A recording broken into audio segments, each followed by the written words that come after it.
Keeping tabs on your competitors used to mean hours of manual research across different sites, articles, and reports.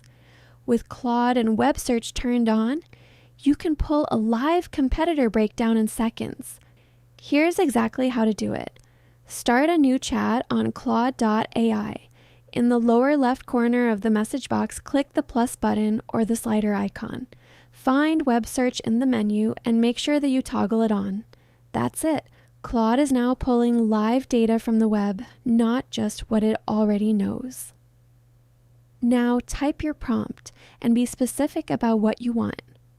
I'll ask, search the web and give me a competitive breakdown of Spotify versus Apple Music. Cover pricing, user base, key strengths, and one weakness for each, formatted as a side-by-side comparison with bullet points. Then hit send. Claude goes out, hits the web, pulls current data, and comes back with a structured, cited breakdown. Pricing, user numbers, strengths, weaknesses, all in one place.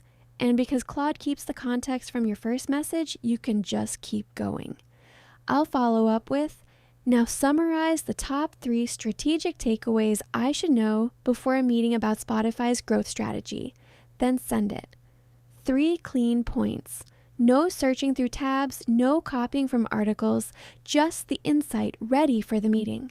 That's how you use Claude for competitive research. Enable web search, write a specific prompt, and get a live structured breakdown in seconds. Works on the free plan, no setup required. Hit like and subscribe. I'll see you in the next one.